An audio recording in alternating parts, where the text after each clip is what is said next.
Hello दोस्तों, आप देख रहे हैं फैक्ट पोस्ट और आपके साथ मैं हूं शहबाज।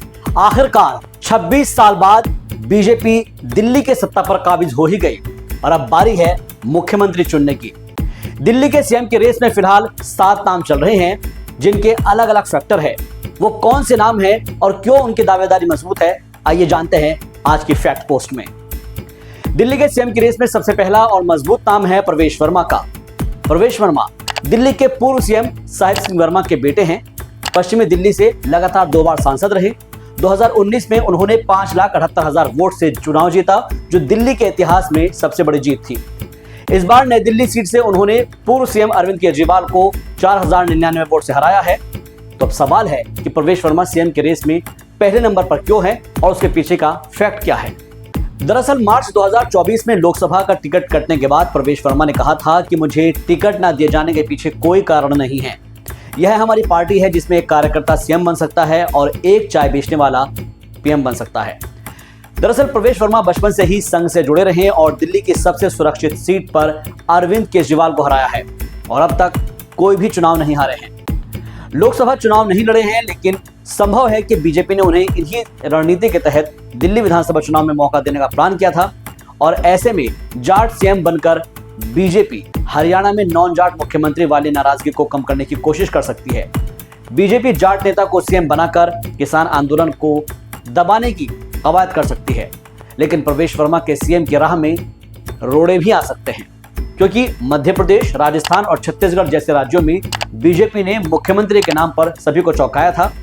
ऐसे में इस बार भी बीजेपी चौंकाने वाला नाम फाइनल करती है तो प्रवेश वर्मा सीएम बनने से चूक जाएंगे। इसके अलावा एक परेशानी ये भी है कि दिल्ली में करीब 1/3 वोटर्स पूर्वांचल से है, तो ऐसे में बीजेपी प्रवेश वर्मा को सीएम बनाकर पूर्वांचलियों को नाराज करने का रिस्क नहीं लेना चाहेगी। लिहाजा दिल्ली के सीएम के रेस में और भी कई नामों को रखा गया है, जिनके नाम इस रेस में चल रहे हैं। दिल्ली के सीएम की रेस में दूसरा नाम है मनोज तिवारी का।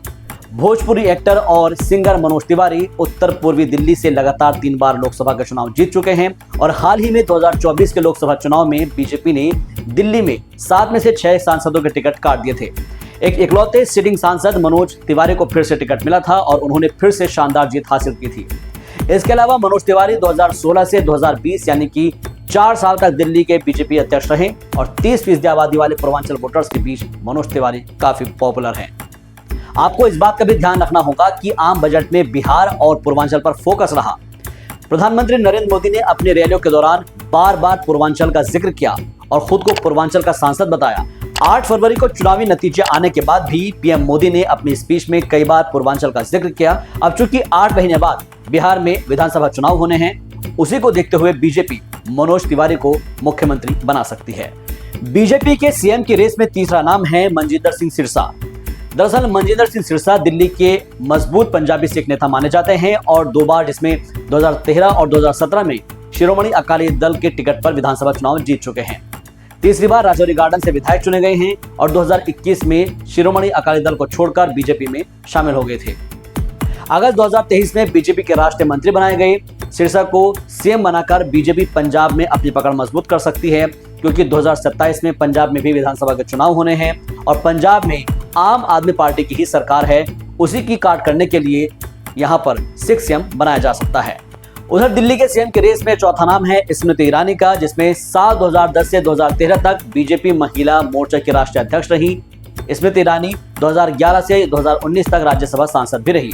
साल 2014 में लोकसभा चुनाव हारने के बावजूद भी उनको मंत्री बनाया गया और 2019 में अमेठी से राहुल गांधी को चुनाव हराकर वो सांसद चुनी गई।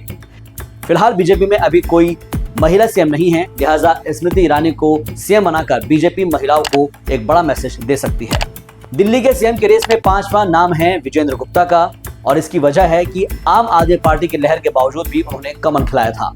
दरअसल रोहिणी विधानसभा सीट से लगातार 30 बार उन्होंने चुनाव जीता है।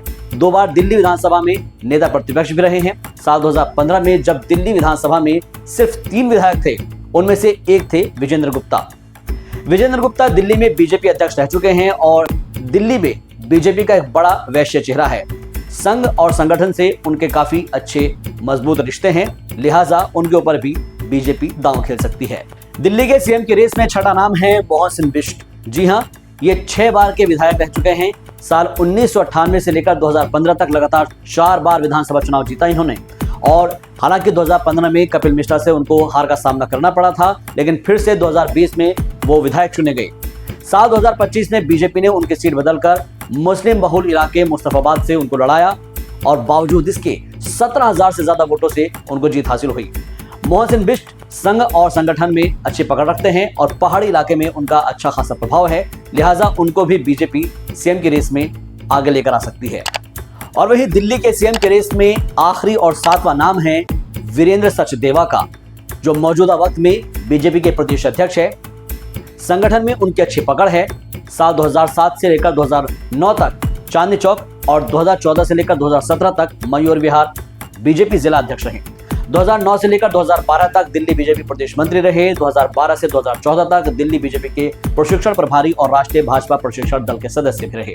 साल 2020 से लेकर साल 2023 तक प्रदेश उपाध्यक्ष भी रहे और साल 2023 में ही वीरेंद्र सचदेवा को दिल्ली बीजेपी का प्रदेश अध्यक्ष बनाया गया था, लिहाजा उनकी भी दावेदारी हो सकती है।